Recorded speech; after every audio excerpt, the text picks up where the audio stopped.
In this episode, I give you a San Francisco 49ers update, Minshew Mania taking over the Las Vegas Raiders, Russell Wilson, Justin Fields, who's going to be Steelers' #1 quarterback, and an update on some of the rookies and how they're doing in the preseason. Episode 42 of N1 from the End Zone starts now.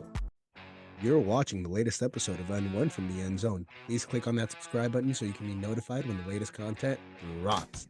Now, let's kick it. First, ladies and gentlemen, I want to take a moment to thank you guys for all the love and support you have shown me. We are still growing. We have now surpassed over 3,500 subs, and I genuinely appreciate you guys for being a part of N1 from the End Zone. With that being said, I'd also like to announce I have officially set up the End Zone League for fantasy football through NFL.com. I'm using the standard NFL.com rules. You have an opportunity to join. It is free to enter. All you have to do is follow my Instagram page, N1 from the N_zone.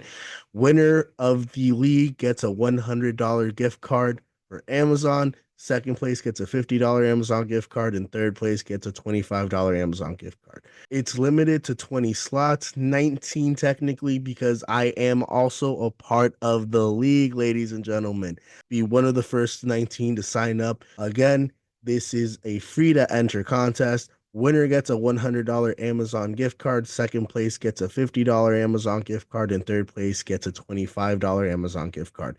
In order to enter, you just got to follow me on Instagram. Send me a DM with the details, and I will send you all the information you need to join my fantasy football league. It is free to enter. Now, ladies and gentlemen, without further ado, let's get into it. So let's start off with my favorite team, ladies and gentlemen, the San Francisco 49ers. Brock got the start, and he looked horrible. He went 2 for 6 for 11 yards, and I'm a very optimistic person, but I also believe that you do not put your starting quarterback out there without remnants of his weapons that he's actually going to be throwing to, without the guys that he's actually been practicing with on a daily basis in practice. You're putting him out there with players that he has no chemistry with. The reason why Brock looked the way that he looked last year in preseason was because he had gotten reps with Debo, Ayuk, and they were all playing in the preseason. The first year, if you guys recall, when Brock came in, he was playing with the threes. He looked really good with the threes. Why? Because he had timing and repetition down with those guys. The guys he played with yesterday, he didn't have anything like that down.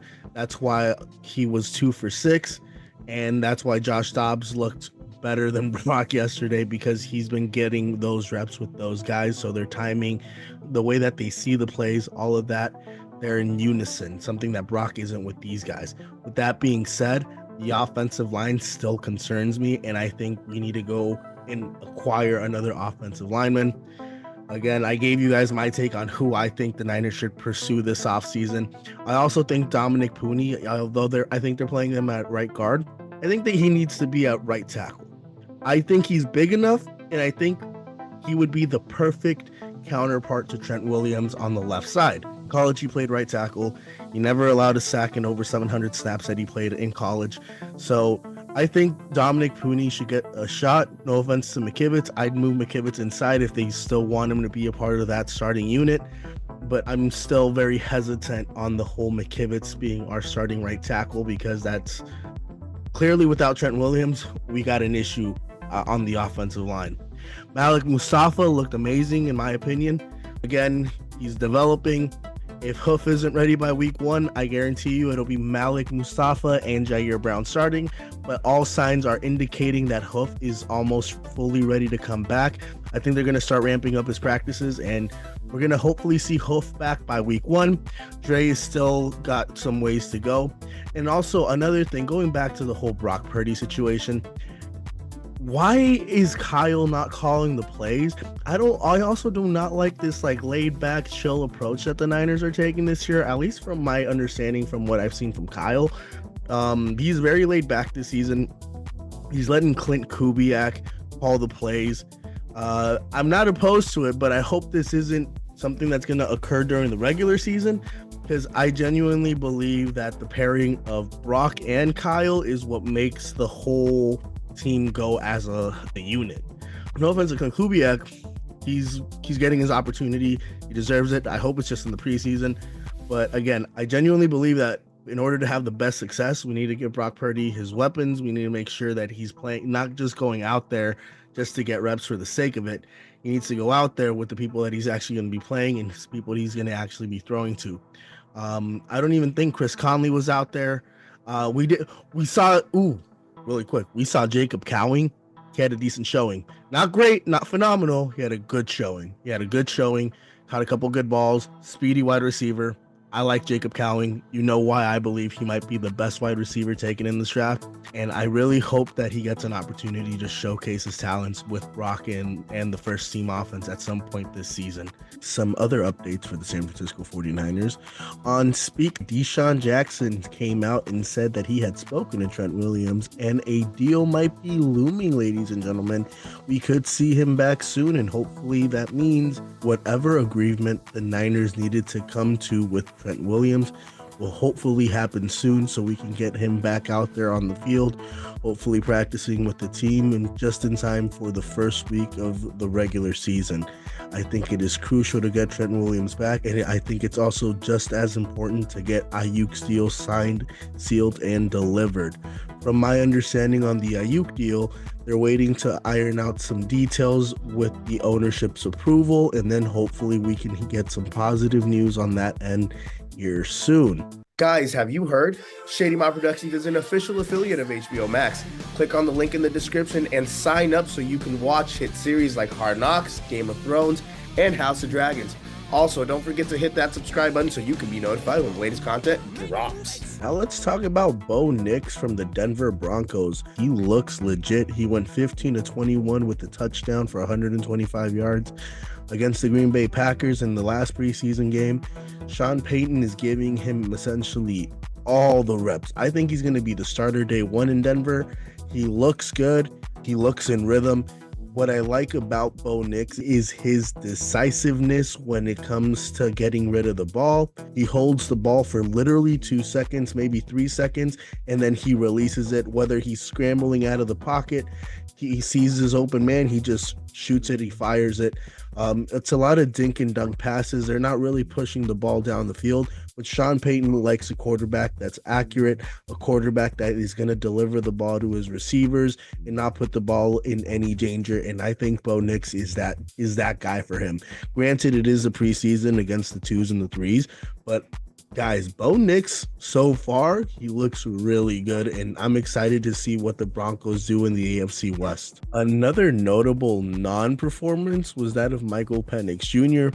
For some reason, the Atlanta Falcons decided not to play their rookie quarterback, who is supposed to be the number 2 quarterback this year, because Kirk Cousins is going to be the starter. He didn't play. I was going to come out here and actually give Atlanta its props for the acquisitions of Justin Simmons and Matthew Judon. Justin Simmons paired up with Jesse Bates III is going to be a lethal safety combo. Now you got Matthew Judon to go along in that linebacking core, and Raheem Morris, he knows what he's doing on the defensive side of the ball, and with the talent that they have on the offensive side of the ball with Kyle Pitts, with Drake London, with Kirk Cousins now, they even have a legitimate running back in Bijan Robinson. So to have a quarterback like Kirk Cousins, who, if healthy, can deliver those guys the ball with the talent that they have on both sides of the ball, I'm excited to see what Atlanta does in the NFC South. But because Michael Penix is supposed to be the backup, granted, maybe there's something going on with Kirk's leg that he's not fully training, where he might not be ready by week 1. But still, if Kirk is supposed to be your starter, Michael Penix is still a rookie. He needs to get his NFL legs under him, and what better way to do it against the 2s and the 3s, especially if he had an impressive showing last week. I think this was a mistake by the Atlanta Falcons, who so far have been the surprise team of this NFL offseason. I'm really genuinely surprised that they didn't play Michael Penix Jr., who I think is going to be a good quarterback. I don't think he'll be an elite level quarterback, but he looks like he can be a game manager who can distribute the ball, dink and dunking. And usually when you have a defensive minded head coach, That's all he needs. He needs a quarterback that's not going to put the ball in any danger, and that's going to help move the ball down the field with the talent that he has around him. So it is official. Jayden Daniels is now the starting quarterback for the Washington Commanders. He had another stellar performance against the Miami Dolphins. When I say stellar, I'm using that term loosely. He played well. He demonstrated that he is the best quarterback right now on the Washington Commanders roster. And frankly, because he's a mobile quarterback who also has pinpoint accuracy, this is going to be great for the Washington Commanders. I'm truly excited to see what they can do this season. I personally think they might be the NFC East shocker. They might actually end up winning the division. We know that every year there's a new division winner. It was the Eagles 2 years ago. Then last year it looked like it was going to be the Eagles again, but it ended up being the Cowboys. It could go back to being the Eagles, but I highly doubt it. There's been too much turnover. There's an issue between Nick Sirianni and Jalen Hurts. And so far, the narrative is out that Jalen Hurts, maybe that 2023 season was an aberration year for the Eagles and for him. There's no more Jason Kelce. So will that tush push be as effective? Will Kellen Moore be able to get the most out of him and be that in-between person between Sirianni and Hurts? We will see. As of right now, I think there's a good chance the Washington Commanders can upset and be the team that wins that NFC East division. Guys, join me, Alex the Man Angelov, and check out A&A Radio, where we're going to be talking about the latest and greatest financial news, investments, banking, and personal finance. Check out the channel and don't forget to hit the subscribe button so you can be notified when the latest content drops. If you're in the San Francisco Bay Area and want the best cut of your life, go check out Headspins Barbershop, located in South San Francisco, the official barbershop of N1 from the End Zone. It is official. It has been announced that Minshew Mania is taking over Las Vegas. Smart move by Antonio Pierce and the Las Vegas Raiders. Aiden O'Connell, with all due respect, I just didn't see it. The fact that Antonio Pierce is a defensive-minded head coach is a big factor why Aiden O'Connell has failed to develop, in my personal opinion. He got his opportunity last year after he replaced Jimmy G.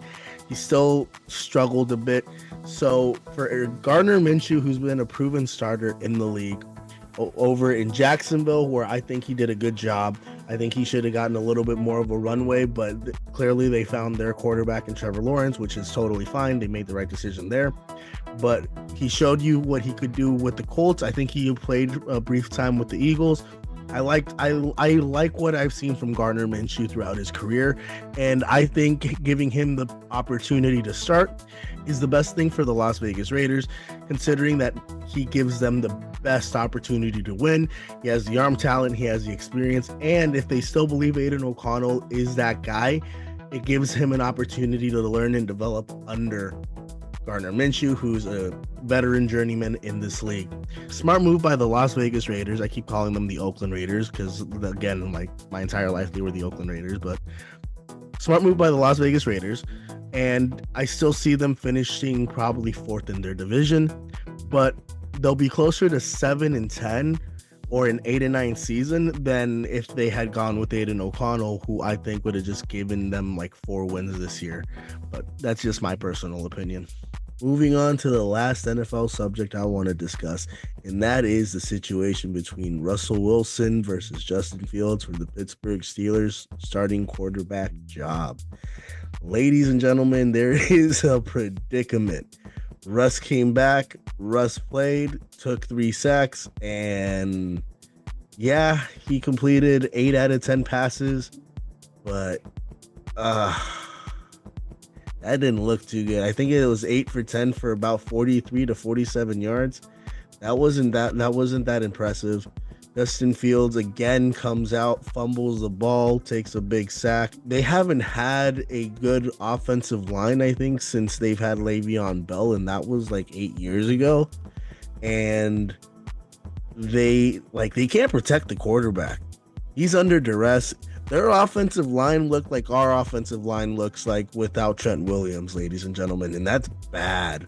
I'm just surprised. I think Mike Tomlin is going to work his magic. I think they'll be a 9-8 team this year again because the talent that they have on that team Plus, Mike Tomlin's coaching is elite. That is why I think they will be a 9-8 team this year. I don't see neither Russell Wilson nor Justin Fields elevating this team any more than they were last year, to be completely frank with you guys. It really looked bad. Russ, I advocated for you last week, man. I advocated. You whooped my team's ass for damn near a decade when you were in Seattle, and this is really what we turned it into, man. Just stay healthy. Just stay healthy. I think it's preseason. Maybe you just working off that rust. Who knows? But Pittsburgh 9-8. That's the standard at this point. 9-8. That's the goal. You guys have another 9-8 team. The streak stays alive. If not, I think drastic changes need to be made for that organization. And I think it might be time for Mike Tomlin to depart Pittsburgh. So in the same way Andy Reid departed the Eagles and it benefited both teams. Eagles won a Super Bowl. Andy Reid found the Kansas City Chiefs, found Patrick Mahomes.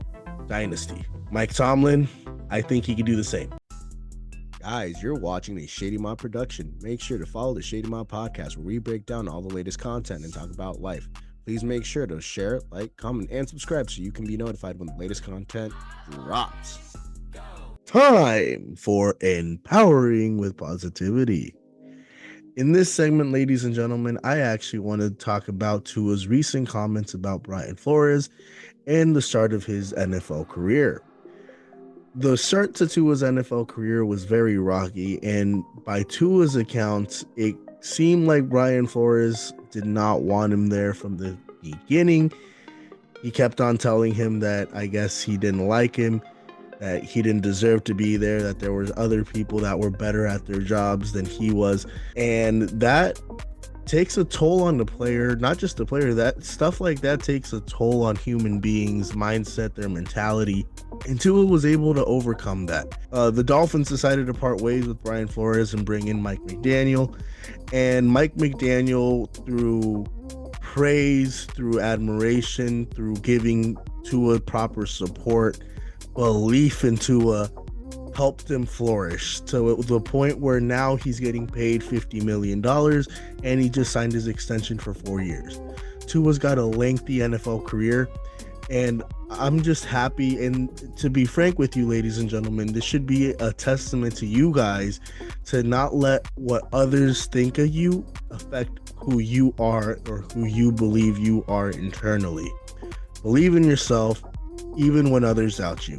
The only people that are going to be able to believe in you, the only people that you have to truly believe in you is yourself. And with that being said, ladies and gentlemen, I appreciate you guys.